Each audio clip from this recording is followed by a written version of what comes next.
ویسے ہی اب اس کی بیٹی ساری زندگی میری بیٹی کی اترن ہی گزارے گی۔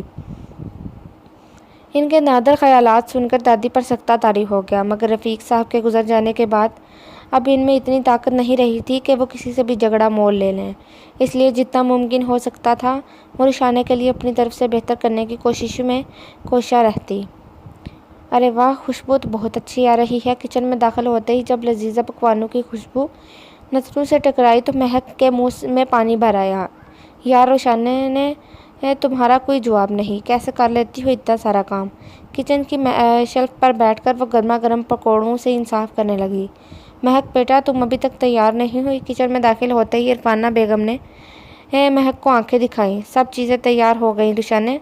عرفانہ نے طائرانہ نگاہ تمام کھانوں پر ڈالنے کے باوجود سوال کر ڈالا۔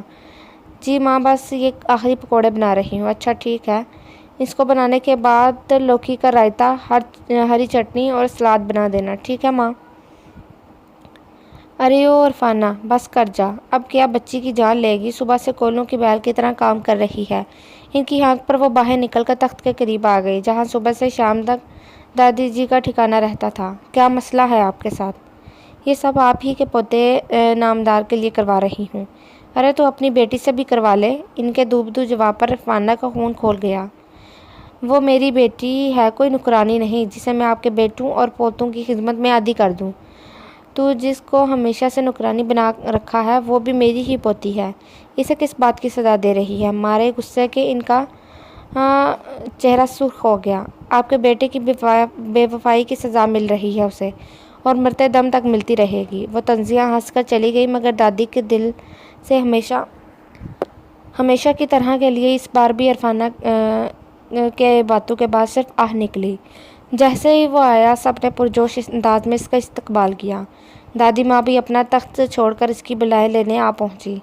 اس کے سر پر ہاتھ پھیرتے ہوئے دادی کی آنکھوں میں نمی در آئی۔ اونچا لمبا قد، سرخ و سفید رنگت، گہری براؤن آنکھیں، سیاہ بال جنہیں سلیقے سے بٹھایا گیا تھا، کشادہ پیشانی پر بنا کسی بات کے بھی بل تھے، مغرور کھڑی ناک، بھرے بھرے ہونٹ پر مسکراہٹ رقصاں تھی۔ ارے دادی، آپ میرے ساتھ آئیں۔ انہیں سہارا دیتے ہوئے وہ دوبارہ تخت پر لے آیا۔ میرا شعیب نہیں آیا دادی؟ بس کچھ دن کا انتظار اور، اس کے بعد مما اور بابا بھی یہیں آ کر بس جائیں گے۔ وہ بھی اب آپ سے دور نہیں رہنا چاہتے۔ بہت کمالی دولت، اب سکون سے زندگی اپنوں کے سنگ گزرے گی۔ وہ ٹھہرے ہوئے گمبھیر لہجے میں دادی کو تسلی دیتے بولا، اور عرفانہ اس کے ایک ایک انداز کو نوٹ کرنے میں مشغول تھی۔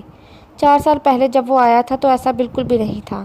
اب جو رنگ روپ، قد، کثرتی وجود، انداز تخاطب بن گیا تھا، اس کے بعد ان کے دماغ میں ایک نئی ترکیب آ گئی جسے وہ کچھ بھی کر کے انجام تک پہنچانا چاہتی تھی۔ واؤ ایس پی صاحب، آپ تو بڑے ہینڈسم اینڈ گڈ لکنگ ہو گئے ہیں۔ مہک کی آواز پر وہ چونک کر اس کی جانب متوجہ ہوا۔ شکریہ محترمہ، مگر آپ تو ہر معاملے میں ہی چھا گئیں۔ وہ اس کے نازک سراپے اور سرخ و سفید رنگت کو سراہے بغیر نہ رہ سکا۔ مہک نے ایک ادا سے اپنے شولڈر کٹ بالوں کو جھٹکا دیا۔ شکریہ۔ اس کی ادا پر وہ مسکرائے بغیر نہ رہ سکا۔ مجھے میرے کمرے تک چھوڑ دو، آئیے آپ کو آپ کے آرامگاہ تک لے جاتے ہیں۔ یہ لیں، آج کے بعد آپ یہاں رہیں گے۔ کمرے میں داخل ہوتے ہی روم فریشنر کی بھینی بھینی خوشبو نے اس کا استقبال کیا۔ سفید اور نیلے امتیاز میں سجا یہ سادہ سا کمرہ اسے بہت بلا محسوس ہونے لگا۔ ٹیبل پر سجے تازہ گلابوں کے پھولوں نے اس کی توجہ اپنی جانب مرکوز کروائی۔ بہترین، تعریفی کلمات میں اس کے منہ سے ادا ہوئے تو عرفانہ کمرے میں داخل ہوئی۔ بہترین کوئی نہیں ہوگا بھائی، میری بیٹی نے ایک ایک چیز کو اپنے ہاتھوں سے سجایا ہے۔ اس کی جھوٹی تعریف نے مہک کو چونکنے پر مجبور کر دیا۔ پھر تو ہماری یہ کزن بڑی سگڑ ہو گئی ہے۔ شکر ہوا جو میں یہاں آ گیا، ورنہ میں تو انہیں ساری زندگی پھوڑ ہی سمجھتا رہتا۔ وہ مذاقن گویا ہوا، مگر مہک نے بھویں چکائی۔ آپ تو شاید میرے بارے میں کسی نے شدید بھڑکایا ہے، ورنہ گھرداری اور دنیا داری دونوں سے خوب واقف ہوں۔ اس نے فرضی کالے جھاڑے، مگر عرفانہ کا موڈ پوری طرح غارت ہو چکا تھا۔ چلو مہک، تم بھی باہر چلو، میرے ساتھ آؤ، اسے آرام کرنے دو، فریش ہو کر باہر آ جانا بیٹا، ہم تمہارے لیے کھانا بنایا ہے۔ جی چاچی، میں بھی آتا ہوں۔ وہ تابعداری سے گویا ہوا اور عرفانہ مہک کو لے کر باہر چلے گئی۔ تم ذرا چلو میرے ساتھ، کھانا لگانے میں میری مدد کرو۔ مما میں اپنی دوست سے بات کر رہی ہوں، آپ رشانے سے کہہ دیں۔ ویسے بھی وہ کام کر رہی ہے کچن میں، مہک نے برا سا منہ بنایا۔ جانتی ہوں وہ کام کر رہی ہے، لیکن اب تم اپنی یہ لاپرواہی چھوڑو اور تھوڑی ذمہ دار بن جاؤ۔ دیکھا نہیں وہ تمہیں سرے عام پھوڑ کہہ رہا تھا۔ ماما مجھے اس کے پھوڑ کہنے یا نہ کہنے سے کوئی فرق نہیں پڑتا۔ فرق پڑنا چاہیے، عرفانہ نے دانت پیسے۔ مگر کیوں ماما؟ وہ بیزار ہوئی۔ کیونکہ میں کہہ رہی ہوں، عرفانہ نے حکم صادر کیا۔ آپ کہہ رہی ہیں تو میں کیا کروں؟ میں آپ کی بیٹی ہوں، رشانے نہیں۔ جیسا آپ کہیں گے ویسا ہی کروں گی۔ مجھے گھر کے کاموں میں ذرا بھی انٹرسٹ نہیں ہے، تو تمہیں انٹرسٹ لینا چاہیے۔ اب تم بڑی ہو گئی اور تمہاری شادی بھی کروانی ہے۔ پلیز ماما، زمانہ اتنا اولڈ فیشن نہیں رہا۔ یہ گھرداری صرف نوکرانیاں کرتی ہیں۔ کیا آپ مجھے کسی ایسے گھر میں بیاہیں گی جہاں میں نوکروں کی طرح کام کروں؟ بے شک میں تمہیں کسی ایسی جگہ نہیں بھیجوں گی جہاں نوکروں کی طرح تمہیں سے کام لیا جائے، لیکن پھر بھی جب رشتے والے لڑکی دیکھنے آتے ہیں تو یہ بھی دیکھنا ضرور پسند کرتے ہیں کہ لڑکی کو آتا کیا ہے، لڑکی سکر تو ہے نا۔ تو ماما ابھی کون سا مجھے دیکھنے والے دروازے پر کھڑے ہیں؟ وہ بیزاری سے کہتی ہوئی بنا عرفانہ کی کوئی بات کا جواب دیے اپنے کمرے میں چلی گئی۔ ایسے تو کام نہیں چلے گا۔ اپنی بیٹی کے رویے پر پہلی بار انہیں غصہ آیا تھا۔ شاور لینے کے بعد اب وہ اپنے کپڑے الماری میں سلیقے سے رکھ رہا تھا۔ وہ ہمیشہ سے ہی سلیقہ پسند تھا، بے ترتیبی سے ذرا بھی پسند نہیں تھی۔ چند سوٹ الماری میں ہینگ کرنے کے بعد بیگ میں رکھی، اس کی وردی سامنے تھی۔ احترام سے اپنی وردی کو اٹھا کر بیڈ پر رکھا، اپنے ستارے، بیلٹ اور گن کو الماری میں چھپایا۔ ویسے تو اس کے باپ کا بزنس اتنا بڑا تھا کہ اگر وہ اس کو چلاتا تو ساری عمر سکون کے ساتھ عیش و عشرت کی زندگی گزارتا، لیکن پولیس کی تھکا دینے والی نوکری کرنے کے پیچھے اس کا ایک خاص مقصد تھا۔ کالج کے زمانے میں اس کا ایک دوست ہوا کرتا تھا جسے پولیس فورس جوائن کرنے کا جنون تھا۔ اپنے جنون کو مد نظر رکھتے ہوئے اس نے پولیس کا ٹیسٹ دے دیا اور پاس بھی کر لیا، لیکن پھر اس کی سنسنی خیز موت نے سب کو ہلا کر رکھ دیا۔ کوئی نہیں جان پایا آخر وہ کیسے مر گیا، لیکن صرف حداد ہی تھا جو جانتا تھا کہ اس کی موت کیسے ہوئی۔ اسی لیے اس نے پولیس فورس جوائن کر لی۔ وہ اپنے ماں باپ سے پہلے گاؤں میں آنے کی اصل وجہ بھی اس کا مقصد کے تحت پلان کی گئی تھی۔ اپنے کپڑوں اور چیزوں کی سیٹنگ بٹھا کر وہ ڈائننگ ٹیبل پر آ گیا۔ کھانے کی اشتعال انگیز خوشبو نے اس کی بھوک کو اور چمکا دیا۔ ارے واہ چچی، اگر مجھے پتا ہوتا میرے آنے پر آپ اتنے لذیذ پکوانوں کا انتظام کریں گی تو میں بہت پہلے آ جاتا۔ ارے بیٹا، تم ایک نہیں 1000 بار آؤ، یہ تمہارا ہی تو گھر ہے، عرفانہ لگاوٹ سے بولی۔ ماں یہ سلاد اور رائتہ تیار ہے۔ رشانے نے سلاد سے سجی پلیٹ اور رائتے کا باؤل لا کر ٹیبل پر رکھا۔ کرسی گھسیٹ کر بیٹھتے حداد کی نظریں اسی پر جمی رہ گئیں۔ میلے کپڑے بالوں کا الجھا بکھرا جوڑا، جن سے کچھ لٹیں نکل کر پسینے کے باعث گردن سے چپک گئی تھیں۔ اس کی سفید رنگت میں سرخیاں کبھی نہیں تھیں، مگر اب زردیاں گل آئی تھیں۔ چہرے پر تھکاوٹ اور بیزاری کے تاثرات نمایاں تھے۔ نظریں ہنوز جھکی ہوئی تھیں، مگر پھر بھی نہ جانے اسے کیسے پتہ چل گیا کہ سامنے چاچی نہیں وہ موجود ہے۔ آن واحد میں دوپٹے کا پلو سر پر اوڑھ کر وہ سلام بجا لائی۔ وعلیکم السلام۔ سلام کا جواب دے کر وہ بیٹھ گیا۔ چہرے پر پہلی شوخی اب کہیں غائب ہو گئی تھی۔ ارے رشانے بیٹا، اب بس بھی کر جاؤ، جا کر اپنا حلیہ درست کر لو۔ دیکھو نا حداد، میں کب سے اسے بول رہی ہوں بس کر جائے، مگر یہ لڑکی مجال ہے جو میری کوئی بات سن لے۔ وہ رشانے سے جتنی محبت کا دکھاوا کر سکتی تھی کر ڈالا، بدلے میں وہ بس مسکرانے پر اکتفا کر گیا۔ مگر دادی کا تو خون جل کر راکھ ہو گیا۔ ماں میں بس فریش ہونے جا رہی ہوں۔ تیز تیز قدم اٹھاتی وہ وہاں سے چلی گئی تو دادی نے نظروں سے اوجھل ہونے تک اسے دیکھا اور پھر عرفانہ کی طرف متوجہ ہوئیں۔ شکر کرو اس نے آج تک تمہاری کسی بات کو ٹالنا نہیں سیکھا، ورنہ اگر اس نے تمہاری بیٹی کی طرح نافرمانی کرنا شروع کر دی تو تمہیں دن میں تارے نظر آ جائیں گے۔ دادی کے کٹیلے جواب نے عرفانہ اور مہک کے منہ پر تمانچہ دے مارا تھا، مگر یہ وقت ہی کچھ ایسا تھا کہ عرفانہ جواب نہیں دے سکتی تھی، اسی لیے نہ چاہ کر بھی صبر کا کڑوا گھونٹ بھرنا پڑا۔ اور بھی برخودار، سناؤ حال احوال؟ ہاں بھائی بھابھی کب تک آئیں گے؟ صہیب خان کے آنے کے بعد ماحول کا تناؤ کچھ کم ہوا۔ بہت جلد چاچا جان۔ سر جھٹک کر وہ مسکرایا اور پوری طرح کھانے کی طرف متوجہ ہو گیا۔ کھانے کے بعد چائے کا دورہ چلا، پھر سب لوگ ڈائننگ روم میں بیٹھ کر باتیں بگاڑنے لگے۔ حداد کی تھکن کا سوچ کر صہیب نے 10 بجے ہی سب لوگوں کو سونے کا آرڈر دیا۔ روشانہ نے برتن سمیٹ لو۔ عرفانہ کی ہانک پر کچن میں اونگتی روشانہ کی پوری آنکھیں کھل گئیں۔ صد شکر اب برتن دھو کر وہ سونے جا سکے گی۔ اپنے کمرے کی طرف بڑھتے حداد کے قدم وہیں جم گئے۔ کیا وہ ابھی تک جاگ رہی تھی؟ اگر ہاں تو سب کے ساتھ کیوں نہیں تھی؟ وہ آئی اور خاموشی سے سارے برتن سمیٹ کر وہاں سے چل دی۔ کیسی ہو؟ تیزی سے چلتے ہاتھوں کو حداد کی آواز نے پل بھر کے لیے ساکت کر دیا، لیکن پھر اگلے ہی پل ہاتھوں نے دوبارہ اسی روانی میں حرکت کرنا شروع کر دی۔ میں ٹھیک ہوں، ابھی تک جاگ رہی تھی تم؟ نہیں، بس سونے جا رہی تھی۔ ابو نے تمہارے لیے سلام بھیجا تھا۔ وعلیکم السلام۔ پورے سلام کا جواب دے کر اس نے ہاتھ پونچھے۔ کچھ پل وہ وہیں کھڑا اس کی پشت کو دیکھتا رہا، یا پھر شاید وہ اسے نہیں، اس کے سوٹ کو دیکھ رہا تھا۔ آج سے 4 سال پہلے جب وہ یہاں آیا تھا تب یہ سوٹ مہک نے نیا بنوا کر پہنا تھا، اور آج 4 سال بعد وہ سوٹ روشانہ کے وجود پر دیکھ کر وہ ٹھٹک سا گیا۔ جب یہ نیا تھا تو اس سوٹ کی دلکشی دیکھنے لائق تھی، لیکن اب یہ اس قدر بے رنگ ہو چکا تھا کہ حداد کو پہچاننے میں بھی کچھ وقت لگا۔ تم نے پڑھائی کیوں چھوڑ دی؟ چاچی کہہ رہی تھی انہوں نے پڑھنے کے لیے تمہیں بہت زیادہ فورس کیا، مگر تم نے ہی منع کر دیا۔ اس کی بات سن کر وہ فریج کی طرف مڑی۔ ہاں، مجھے پڑھنا اچھا نہیں لگتا، میرے دماغ میں کوئی چیز نہیں آتی، اس لیے فیس اور وقت ضائع کرنے سے بہتر تھا میں پڑھائی چھوڑ دوں۔ روانی میں جھوٹ بولتی وہ حداد کو کچھ سوچنے پر مجبور کر گئی۔ تم جانتی ہو میں SSP کے عہدے پر فائز ہو چکا ہوں۔ پولیس کی ٹریننگ اور لوگوں کے رنگوں نے مجھے سچ اور جھوٹ میں فرق کرنا سکھا دیا ہے۔ آپ کو کچھ چاہیے؟ اس نے بات گھمائی۔ نہیں، مجھے کچھ نہیں چاہیے، میں چاہتا ہوں تم خود میں سچ بولنے کی ہمت پیدا کرو۔ یقین کرو، جس دن تم نے خود میں سچ بولنے کی ہمت پیدا کر لی، اس دن تمہاری ساری مشکلات حل ہو جائیں گی۔ شب بخیر۔ اسے وہیں کھڑا چھوڑ کر وہ لمبے لمبے ڈگ بھرتا اپنے کمرے میں چلا گیا۔ زہیب، آج حداد کو دیکھ کر اب مجھے اپنی مہک کی فکر ہونے لگی ہے۔ عرفانہ کی بات پر زہیب خان چونک اٹھا۔ حداد کو دیکھ کر مہک کی فکر کیوں ہونے لگی؟ انہیں عرفانہ کی منطق سمجھ نہ آئی، کیونکہ آج میں نے حداد کو بڑی غور سے دیکھا ہے۔ وہ پڑھا لکھا ہے، اچھا نظر آتا ہے، اس کے ماں باپ کا اپنا بزنس ہے، سرکاری نوکری ہے، سلجھا ہوا تمیز دار ہے۔ ایسا ہی لڑکا تو میں اپنی مہک کے لیے چاہتی ہوں۔ پتہ نہیں ہماری مہک کو ایسا کوئی رشتہ ملے گا یا نہیں۔